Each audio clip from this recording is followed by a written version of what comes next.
Now you could do this if you're like growing out fry, if you want to.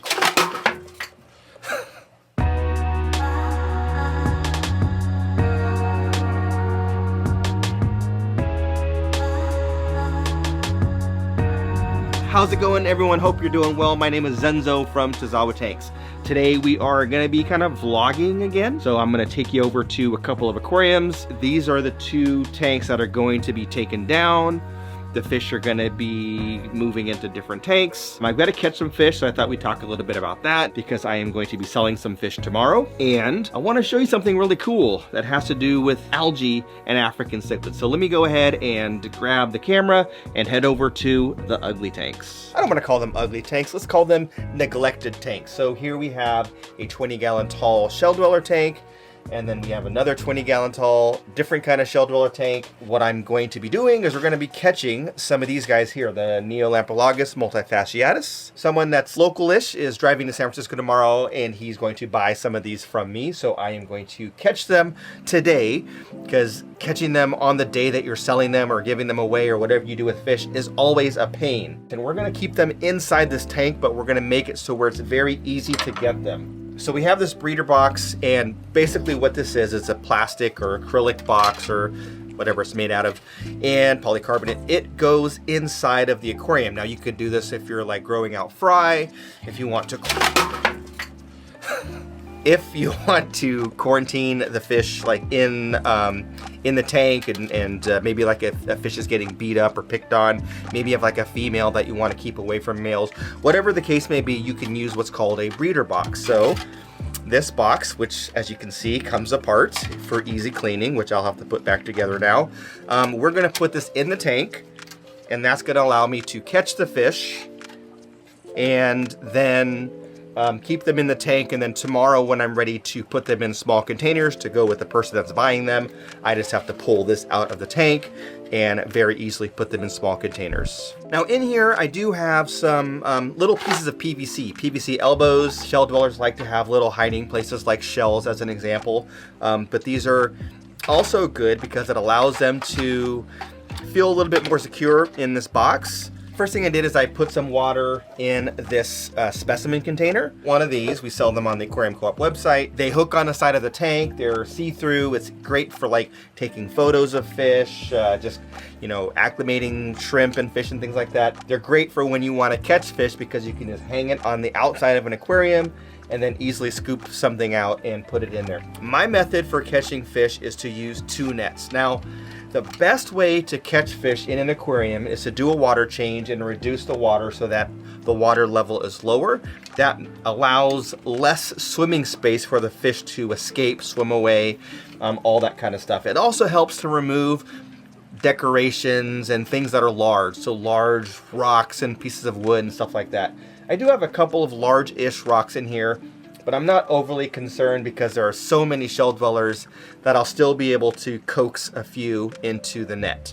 Now, my method is I like to put a large net and then take a little bit smaller of a net or another large net and chase them into the big net, and that way I can just scare them with the smaller net into the big net and then just scoop them out. Another tip, so every time you walk up to the tank, they swim up and greet you because they want to be fed. But then when you put something in their tank, in their environment, they're like, what's going on? Let's go hide. So that being the net. Now what I do, or what I've done in the past, is I'll put a net in an aquarium, walk away for like 2 hours, then come back, and they're used to it. They're not so scared of that net anymore, so it's a lot easier for you to catch them. Okay, so just like that, on the first scoop, we caught 7 of them already. This person that's buying fish from me originally was going to get 6, then they asked for a couple more, so they want 8. I always like to give 1 or 2 extra just in case like something happens on the way home. You never know. I just like to always give an extra fish or 2. So we're going to catch a couple more and throw this in for free. They can be rest assured that they have all the fish that they need to start their colony. We caught 10 shell dwellers pretty quickly. Sometimes some shell dwellers might develop like a little bit of like a bump on their lip. It's not like anything bad, it's just like a deformity. I think they call it like Muppet mouth or something like that. So I'm gonna check just to make sure they're all okay. If not, then I'll just replace it with another one, which I can easily catch got the lid on the breeder box, so the fish can't get out unless they were to jump through this little hole, but as soon as I put the top on the tank, then that will cover that up. And there's mesh on the bottom, and there's mesh on 2 sides, and there's even like a little front little vented area for like when you attach like an air stone or something like that.